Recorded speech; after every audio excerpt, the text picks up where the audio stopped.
റെഡിയാണോ എന്ന് ചോദിച്ചിട്ടും ആരും ഒന്നും മിണ്ടുന്നില്ലല്ലോ. അവധിക്കാലം പൊടിക്കാൻ മധുരതരമാക്കാൻ അങ്ങനെ പായസം പോലെ നമുക്ക് കളിച്ച് ചിരിച്ച് പാട്ടുപാടി കഥ പറഞ്ഞും കളി പറഞ്ഞും ഒക്കെ ചിരിച്ച് കളിച്ച് രസിക്കാൻ ആയോ റെഡി? റെഡിയാണോ? റെഡി ആയിട്ടുള്ളവർക്കൊന്ന് കൈവക്കില്ലേ? 2 സ്കൂളിലെ കുട്ടികളാണുള്ളത്. ഓക്കെ, ഞാൻ ഇവിടെ ഡോജിനും മാജി സന്തോഷവും ഇരിക്കുന്നു. അവരുടെ മുമ്പിൽ ഞാൻ അഭ്യർത്ഥിക്കുകയാണ്, ഈ കുട്ടികൾക്ക് 2 ദിവസം നമുക്ക് ഇവിടെ അവധിക്കാലത്ത് ഒരു കളികൾ നടത്തണം. കൂടെ കളി പഠിക്കാനൊന്നുമല്ല ഞങ്ങൾ വരുന്നത്, ഞങ്ങൾ കളിക്കാനുള്ള വേഷങ്ങളുമായിട്ട് ഞങ്ങൾ വരുന്നു. ഇവർ 2 പേരും കാണും. നമുക്ക് കളിക്കുന്നതിനിടയിൽ ദാഹിക്കുമ്പോൾ വെള്ളം തരാനും പഴവർഗ്ഗങ്ങൾ തരാനും ഒക്കെ ഇവരെത്തും നമ്മുടെ അടുക്കല്. എത്തിയാലും ചോദിച്ചേ, എത്തുമോ ചോദിച്ചേ? അതുകൊണ്ട് അവർ മറുപടി പറയുന്നത്. നമ്മുടെ അവധിക്കാലത്ത് നമ്മുടെ ഗവൺമെന്റ് LP സ്കൂൾ ആലപ്പുഴത്തെയും വിദ്യാമന്ദിരം സ്കൂളിലെയും 2 സ്കൂളിലെയും വിദ്യാർത്ഥികളെ നമ്മൾ ഇവിടെ എത്തിക്കും. അവരുടെ രക്ഷകർത്താക്കളും കാണും. അവരുമായിട്ട് നമ്മൾ ആടി പാടി രസിക്കും, നല്ല കഥ പറയും. അവിടെ നമ്മൾ ആമയും മുയലും തമ്മിലുള്ള ഓട്ടപ്പന്തയത്തിന്റെ 100,000 വ്യത്യസ്ത കഥകൾ ഉണ്ടാക്കും. നമ്മൾ പഠിച്ചിട്ടുള്ള ഓട്ടപ്പന്തയ കഥ എങ്ങനെയാണ്? ആമയും മുയലും മത്സരിക്കുന്നു. എങ്ങനെയാണെന്ന് ആരാണ് പുറകിലെന്ന് അറിയില്ല, പക്ഷേ ആമയ്ക്കറിയാം താൻ ജയിക്കുകയില്ല. പക്ഷേ ആമ ഒരു തന്ത്രം മെനഞ്ഞു. തന്റെ മക്കളൊക്കെ ഇരുന്ന് ആലോചിച്ച്, വലിയ ഹൗസ് മാനേജ്മെന്റാ, എന്ത് ചെയ്യണമെങ്കിലും നിങ്ങളോടുകൂടി ഇപ്പൊ നിങ്ങളുടെ അച്ഛനും അമ്മയൊക്കെ ആലോചിക്കും, എത്ര കുട്ടികളാണെങ്കിലും അത് മോൻ അങ്ങനെ ചെയ്യാൻ പാടില്ല എന്ന്. ആ ആമച്ചാരുടെ മക്കളോടെല്ലാം ആലോചിച്ചു, മക്കളെ ഇങ്ങനെ ഞാൻ ഒരു പന്തയം വെച്ചിരിക്കുക. ആരോടാണ് പന്തയം വെച്ചിരിക്കുന്നത്? നമ്മൾ മുയലച്ചനോടാ പന്തയം വെച്ചിരിക്കുന്നത്. എന്ത് പന്തയാ വെച്ചിരിക്കുന്നത്? ഓട്ടപ്പന്തയം. അയ്യോ, നമ്മൾ ജയിക്കൂ. അപ്പൊ അതിനകത്തൊരു കുഞ്ഞനാമ പറഞ്ഞു, ജയിക്കും നമ്മൾ, അല്ലേ? നമ്മൾ ജയിക്കും. നമുക്കൊരു തന്ത്രം ഉണ്ടാക്കണം. മുയല് ഭയങ്കര അഹങ്കാരിയാ. അവന് ഈ ജയിക്കുമെന്ന് ഓർത്തോണ്ട് അവൻ എന്തെങ്കിലുമൊക്കെ വിക്രിയും. അവനെ ആ തന്ത്രങ്ങളിലൂടെ തോൽപ്പിക്കാം അമ്മയെ, നമുക്ക് അമ്മയുടെ കൂടെ ഞങ്ങളുണ്ട് എന്ന് പറഞ്ഞ് ഇടതും വലതും മുന്നിലും പിന്നിലുമായിട്ട് കൈയടിച്ച്, എങ്ങനെയായിരിക്കും കൈയടിക്കുന്നത്? എന്ന് കൈയടിച്ച്, അങ്ങനെ കൈയടിച്ച് ആമയെ നമ്മൾ ഇറക്കുകയാണ്. നന്നായിട്ട് ഇറക്കിയ ഓട്ടപ്പന്തയം തുടങ്ങാൻ പോകുന്നു. ആരാണ് ഓട്ടപ്പന്തയത്തിൽ ആമയാകാൻ ഇവിടെ തയ്യാറുള്ളത്? ഒരു ആമയും വരട്ടെ. ഒരു ആമയില്ലേ? ഓടിവാ, ഇവിടെ ഓടിവാ.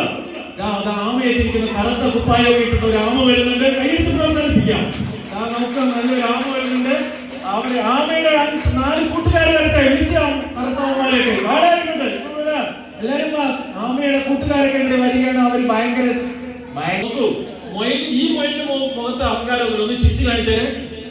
ആ കുട്ടികളൊക്കെ ഒന്ന് കൈയടിച്ചിടാം. ഇത്ര നല്ല സുന്ദരനായ ഒരു മൊയിലൊക്കെ നമുക്ക് കൈയടിക്കാൻ പറ്റില്ല. അങ്ങനെ നമ്മുടെ മൊയിലെത്തിരിക്കുന്നു. ഇവിടെ ആമയിൽ 2 പേര് മക്കളെ എത്തിയിട്ടുള്ളൂ. ബാക്കിയുള്ളവരൊക്കെ മൊബൈൽ കണ്ടുകൊണ്ടിരിക്കുന്നു, അല്ലെ? ഷോ ഉണ്ടെന്നുണ്ട്, ഗെയിം കളിച്ചുകൊണ്ടിരിക്കുകയാണ്. എന്നാൽ പുതിയ കാലഘട്ടത്തിലെ മൊയിലിന്റെ മക്കളൊക്കെ ഗെയിം കളിച്ചുകൊണ്ടിരിക്കുകയാണ്. അവരങ്ങനെ കഴിയുന്നു. ഇവിടെ ഈ ആമയുടെ പ്രധാന അമ്മ അച്ഛനാമയുടെ പേരെന്താ? ആദിയാമ. ആദിയാമയെ പിന്തുടരാൻ വേണ്ടി 2 ആമമാരുണ്ട്, കുഞ്ഞന്മാരുണ്ട്. അവരുടെ പേര് പറയട്ടെ. അഭിജിത്ത്, കുഞ്ഞനാമ. മത്സരത്തിന് ആർക്കാണ് കൂടുതൽ കൈയടിച്ചത് ഞാൻ ഇവിടെ എണ്ണിക്കൊണ്ടിരിക്കും. ഏറ്റവും കൂടുതൽ കൈയടിച്ചവർക്ക് വിലടിച്ചത് ഗൂഗിൾ പേയിലേക്ക് 50 രൂപ ഇട്ട് തരും. ഓക്കെ, നമ്പർ ഇപ്പിട്ട് തരുന്നു. അടുത്ത ആമ പേര് ഹരിനന്ദാമ. കൈയടി. ഇപ്പോഴത്തെ ലെവലനുസരിച്ച് ഹരിനന്ദിനാണ് 50 രൂപ ഗൂഗിൾ പേ കിട്ടുക. ഇപ്പൊ കയ്യടി കൂടുവാണെങ്കിൽ നമുക്ക് നോക്കാം. മൊയലിന് ഇതിലും വലിയ കയ്യടി ആയിരിക്കണം. നിർത്താത്ത കയ്യടി കൊടുക്കണം. അവന്റെ അഹങ്കാരത്തെ കയ്യടി കൊണ്ട് നമുക്ക് തോൽപ്പിക്കണം. ചിരിച്ചു നിൽക്കണേ കൊണ്ട് നീ ജയിക്കാൻ പോകുന്നു. ഭയങ്കര കൊടുക്കാൻ കയ്യടി. എന്താ പേര്? അഭിഷേക് മൊയൽ. കൊടുക്കാൻ കയ്യടി. അയാളെ കുറഞ്ഞു പോകുന്നത് നമുക്ക് ഇങ്ങനെ കഥയിലെ കഥാപാത്രങ്ങളായിട്ട് ഡോജി മെമ്പറെ, മാജി മെമ്പറെ ഞങ്ങള് ഇങ്ങനെ കറുത്ത് കൊടുത്തിട്ടുണ്ടെന്നല്ലോ വരിക. ഞങ്ങൾ മുഖംമൂടിയൊക്കെ വെച്ച് ക്യാരറ്റ് ഒക്കെ തിന്നുകൊണ്ട് വരും. ഞങ്ങൾ ആമയുടെ മുഖംമൂടിയൊക്കെ ഇട്ട് ഞങ്ങൾ പതുക്കെ പുല്ലും ചെറിയ എഴഞ്ഞെഴിഞ്ഞ് ഞങ്ങൾ ഇതിൽ നടക്കും. അങ്ങനെ നിങ്ങൾ ഇതെല്ലാം സിനിമ പോലെ ഷൂട്ട് ചെയ്യണം. ഞങ്ങൾ ഇങ്ങനെ അഭിനയിക്കും. ഇങ്ങനെ അഭിനയിക്കാൻ പോകുന്ന പ്രതിഭകളാണ്. എല്ലാവരും ഓടിപ്പൊക്കോളൂ, തിരിച്ചു പൊക്കോളൂ. നമുക്ക് ഏപ്രിൽ മാസത്തിലോ മെയ് മാസത്തിലോ അവധിക്കാലത്ത് നാടകക്കളരിയുമായിട്ട് കുട്ടികളുടെ മധുരം നുകരുന്ന മധുരഗീതവും മധുരാഭിനയവുമായിട്ട് നമ്മൾ പോകുന്ന കാഴ്ചകളാണ് ഇനി കാണാൻ പോകുന്നത്. അപ്പൊ ഈ കഥയില് നിങ്ങൾ ഓർക്കണം, ആമയും മുയലും തമ്മിലുള്ള ഓട്ടക്കഥയിലെ പുതിയ വേർഷൻ ഞാൻ ഇങ്ങനെ പറയുകയാണ്. ആമയും മുയലും വീണ്ടും കണ്ടുമുട്ടുകയാണ്. അപ്പൊ മുയൽ വന്ന് ആമയോട് പറഞ്ഞു, ആമച്ചേട്ടാ എനിക്ക് ഭയങ്കര നാണം വരുന്നു. അപ്പൊ ആമയൊന്നും മിണ്ടിയില്ല. ആമ ജയിച്ചു നിൽക്കുകയാണല്ലോ. എന്താ തന്ത്രം എന്നുള്ള മൊയലിന് മനസ്സിലായി. മൊയല് കിടന്ന ഊർക്കം വലിച്ച് കിടന്ന് ഉറങ്ങുമായിരുന്നു. എനിക്ക് ഭയങ്കര നാണം വരുന്നു. ഒന്ന് പറഞ്ഞേ, മൊയില് പറയണ പോലെ ഒന്ന് പറഞ്ഞേ എല്ലാവരും. എനിക്ക് ഭയങ്കര നാണം വരുന്നു ഒന്ന് പറഞ്ഞേ. ആർക്കും പറയാൻ പറ്റില്ലേ? ഒന്നും ഒച്ചയൊക്കെ മാറ്റി പറയുന്ന ആളുകളുണ്ട്. എനിക്ക് ഭയങ്കര നാണം. എന്തിനാണ് നാണിക്കുന്നത്? ഞാൻ തോറ്റില്ലേ? എല്ലാ മൃഗങ്ങളും പറയാണ്, നീ ഇത്ര വലിയ അഹങ്കാരം കൊണ്ട് നടന്നിട്ടാണ് തോറ്റത്. നീ ഒന്നുകൂടി ആമച്ചേട്ടന്റെ അടുത്ത് ചെന്നിട്ട് പറ, ആമച്ചേട്ടനോട് ഒന്നുകൂടി ഓടാൻ പറയുക. ഒന്നുകൂടി നമുക്ക് മത്സരം നടത്തിയ കാട്ടിൽ എല്ലാവർക്കും വിളംബരമായി. ആമയും മുയലും രണ്ടാമത് ഓടുന്നു. ആദ്യത്തെ ഓട്ടത്തിൽ ആമച്ചാരാണ് ജയിച്ചതെങ്കിൽ മുയൽ വീണ്ടും വാശിയോടെ രണ്ടാമത് ഓടുകയാണ്. ഓട്ടപ്പന്ത് എല്ലാവരും ഒന്ന് എഴുന്നേറ്റ് കൈയടിക്കാം. ഓട്ടപ്പന്തയം തുടങ്ങാൻ പോകുന്ന രണ്ടാമത്തെ ഓട്ടപ്പന്തയമാണ്. ആര് ജയിക്കും ഇതിനകത്ത്? ആര് ജയിക്കും? ആമ ജയിക്കോ മുയൽ ജയിക്കുന്നു? കേട്ടോ, അടുത്ത പ്രാവശ്യം നമ്മൾ കളി കളിക്കുമ്പോഴത്തേക്കും, നാടകം കളിക്കുമ്പോഴത്തേക്കും, ഓട്ടപ്പന്തയം വയ്ക്കുമ്പോഴത്തേക്കും അനൗൺസ് ചെയ്യാൻ ആളുണ്ടാകണം, ആമ കളിക്കാൻ ആളുണ്ടാകണം, മുയൽ കളിക്കാൻ ആളുണ്ടാകണം. അങ്ങനെ ഓട്ടപ്പന്തയത്തിൽ ഇവർ പറഞ്ഞു, നമ്മൾ ഒന്നിച്ചു ജയിക്കുകയാണ്. ഇവിടെ ഇനി മത്സരമില്ല. ഞാൻ എന്റെ അഹങ്കാരം നിർത്തി നമ്മൾ ഒന്നിച്ചു ജയിക്കുകയാണ്. ആമ പറയുന്നു, ഞാൻ തന്ത്രങ്ങളൊന്നും ആവിഷ്കരിക്കുന്നില്ല, നമുക്ക് ഒന്നിച്ചു ജയിക്കാം. ഇങ്ങനെ കഥയുടെ പുതിയ കഥാരൂപങ്ങൾ ഉണ്ടാകട്ടെ. നമ്മൾ പഠിച്ച ആമയും മുയലും അങ്ങനെ തന്നെയാണെന്ന് പറയുമ്പോൾ അങ്ങനെയല്ല കഥ, ഇങ്ങനെയുമാകാം എന്ന് വേറിട്ട് ചിന്തിക്കുന്ന രീതിയിലേക്ക് മക്കളെ നിങ്ങൾ വരട്ടെ. കഥയെ മാറ്റി എഴുതാൻ നിങ്ങൾക്കും ഭാവനയുണ്ട്. അതുപോലെ തന്നെയാണ് മണ്ണാങ്കട്ടയും കരിയിലെയും തമ്മിൽ നടത്തിയ യാത്ര. ആരാണ് അവസാനം? രണ്ടുപേരും ഉണ്ടോ കഥയില്? ഇല്ല. എങ്ങോട്ട് പോയി മണ്ണാങ്കട്ട? കാറ്റും മഴയും വന്നപ്പോൾ മണ്ണാങ്കട്ടയും കരിയിലെയും ഒലിച്ചുപോയി എന്നാണ് നമ്മൾ പറഞ്ഞെങ്കിൽ, പുതിയ തലമുറ പറയുന്നു, മണ്ണാങ്കട്ടയും കരിയിലെയും ഒരിക്കലും ഒലിച്ചു പോകുന്നില്ല, കരിയില പറന്നും പോകുന്നില്ല, മണ്ണാങ്കട്ട ഒലിച്ചു പോകുന്നില്ല. കാറ്റിനെയും മഴയെയും ഒക്കെ തടച്ചു നിർത്താൻ കഴിയുന്ന കരുത്തും ആത്മശക്തിയുമുള്ള പുതിയ മണ്ണാങ്കട്ടമാരും പുതിയ കരിയിലകളുമാണ് പുതിയ 2025 മുതൽ ഉണ്ടാകുന്നത്. അതിന്റെ ഏറ്റവും വലിയ ഉദാഹരണങ്ങളാണ് വിദ്യാമന്ദിരം യു പി സ്കൂളിലെ ഈ കുരുന്നു പ്രതിഭകൾ. ഇനി കാണാനിരിക്കുന്ന ആട്ടം നിർമ്മിച്ച സ്റ്റേജില് ഡാൻസ് കലാപരിപാടികളും ഒക്കെയാണ് എന്ന് വിചാരിക്കുന്നു. ഡാൻസിലും കലാപരിപാടികളിലും ഒക്കെ പങ്കെടുക്കുന്ന മിടുക്കന്മാരും മിടുക്കികളും സുന്ദരന്മാരും സുന്ദരികളുമായ അവരൊന്ന് കൈവക്കിക്കേ. ആരൊക്കെയാണ് പങ്കെടുക്കുന്നത്? ഓക്കെ, അത് കാണാനിരിക്കുന്നു. അതൊക്കെ ഷൂട്ട് ചെയ്ത് ഇങ്ങനെ വിടണം, ഞങ്ങളൊക്കെ കാണട്ടെ. അതൊക്കെ അങ്ങനെ കലാലോകത്തും അഭിനയ ലോകത്തും പഠന രംഗത്തും നിങ്ങൾക്ക് മികവ് പുലർത്താൻ കഴിയട്ടെ. മണ്ണാങ്കട്ടയും കരിയിലെയും പോലെ അലിഞ്ഞും പറന്നും പോകാനുള്ളവരല്ല.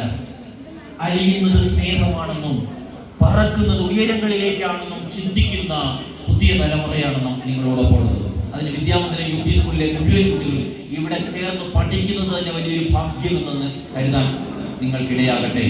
എനിക്ക് ഏറ്റവും സന്തോഷം തോന്നുന്നു, ഗവൺമെന്റ് LP സ്കൂളിലെയും ഈ സ്കൂളിലെയും കുട്ടികളും അധ്യാപകരും ഒന്നിച്ച് നമ്മളൊക്കെ വിഭാവനം ചെയ്ത ഒരു പരിപാടിയാണ്. ഒരു പഞ്ചായത്തിൽ ഒരു വാർഷികമാണ്. ഇനി അത് മാതൃകയാകാം സംസ്ഥാനത്ത്. ഞാൻ എല്ലാ സ്കൂളിലും വാർഷികമാണ്. പിന്നെ ഒന്നിച്ച് എല്ലായിടത്തും കൂടി ഒരു വാർഷികം വേണം.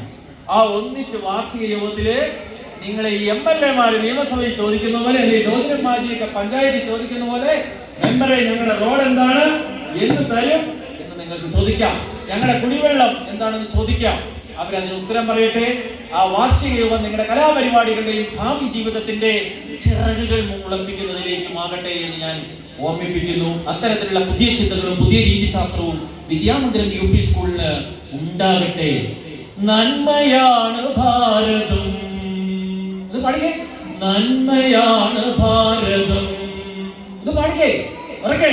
നന്മയാണ് ഭാരതം.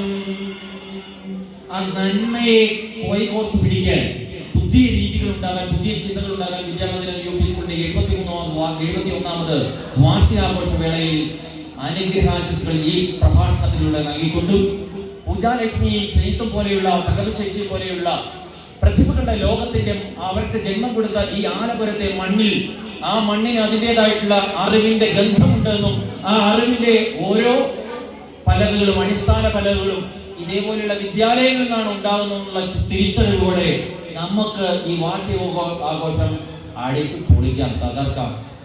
കട്ടച്ചങ്കുകളല്ലേ ഇരിക്കുന്നേ? ഇപ്പോഴാണ് അതേന്ന് പറയണത്. അതെയോ? പക്ഷെ നമ്മൾ പാടുന്നത് നല്ല മലയാളമായിരിക്കണം. നമുക്ക് ഈ കട്ടച്ചോര കൊണ്ട് പേനാക്കത്തി കൊണ്ട് എഴുതുന്ന പാട്ടല്ല നമുക്ക് വേണ്ടത്. നമുക്ക് വേണ്ടത് എന്താണ്? നമുക്ക് വേണ്ടത് നല്ല മലയാളത്തെ കുറിച്ചുള്ള മധുര. ഞാനൊക്കെ അമ്മ പാടിയ പാട്ട് കാക്കക്കുയിലേ ചൊല്ലു കൈ നോക്കാനറിയാം, ഞാൻ ഏറ്റവും ആദ്യം പാടിയ പാട്ടതാണ്. ഏറ്റവും ആദ്യം എന്റെ അമ്മ ഇടയ്ക്കിടയ്ക്ക് പാടും. അപ്പൊ ഞാനിത് കേട്ടിട്ട് ഏറ്റവും ആദ്യം ഞാൻ പാടിയ പാട്ട് എന്റെ ജീവിതത്തിൽ അതാണ് കാക്കക്കുയിൽ. എന്തുകൊണ്ടാണ് ഞാനിപ്പോ ഈ 60-ാം വയസ്സിൽ അത് ഓർത്തിരിക്കുന്നത്? പാട്ട് കേൾക്കാനും കഥ കേൾക്കാനുമുള്ള നമ്മുടെ ത്വരയാണ്, ആഗ്രഹമാണ്. നിങ്ങൾക്ക് ധാരാളം നല്ല പാട്ടുകളും നല്ല കഥകളും നല്ല കളികളുടെയും ലോകത്തിൽ ക്രിക്കറ്റ് കളിക്കാൻ മിടുക്കരാണെന്ന് പറയണേ. ക്രിക്കറ്റിന്റെയും ഒക്കെ ലോകത്ത്, കായിക ലോകത്തും ഒക്കെ, അഭിനയ ലോകത്തും ഒക്കെ, ആലപുരത്ത് ചലച്ചിത്ര ലോകത്തെ പ്രതിഭകൾ തന്നെയുണ്ട്. അപ്പൊ അത്തരത്തിലുള്ള ചിത്രരചന ലോകത്തെ പ്രതിഭകളുള്ള നാടാണ് എലഗി. അവരെയൊക്കെ ഉൾക്കൊണ്ടുകൊണ്ട് നീതിന്യായ പീഠത്തിന്റെ അഗ്രഹത്തിന്റെ സ്ഥാനത്തെത്തിയ രാമചന്ദ്രൻ സാറിനെയുള്ള പ്രതിഭകളുള്ള നാടാണ് എലഗി. അപ്പൊ ഇത്തരത്തിൽ ധാരാളം പേരുകൾ പറയാനുണ്ട്. കഥകളിയുടെ ലോകത്ത് ധാരാളം പേരുകൾ പറയാനുണ്ട്. ചിത്രരചനയുടെ ലോകത്തുണ്ട്, ഫോട്ടോഗ്രാഫിയുടെ പേരുണ്ട്, സിനിമയുടെ ലോകമെടുത്താൽ ഇവരെയൊക്കെ ഈ ചേട്ടന്മാരെയും ചേച്ചിമാരെയും ഒക്കെ ചേർത്ത് പിടിക്കാനും അവരെയൊക്കെ നമ്മുടെ ഗുരുനാഥന്മാരും ഗുരുശ്രേഷ്ഠന്മാരുമായി അംഗീകരിക്കാനും നിങ്ങൾക്ക് കഴിയുമോ? കഴിയുമോ? ഉറക്കെ കഴിയും. അങ്ങനെയാണെങ്കിൽ കൈയടിച്ചെന്ന് നമുക്ക് കഴിയുമെന്ന് പറയാം. ഒന്ന് നന്നായിട്ട് കൈയടിക്കാം. Okay, thank you. എല്ലാവിധ നന്മകൾ നേരുന്നു. നന്ദി, നമസ്തേ.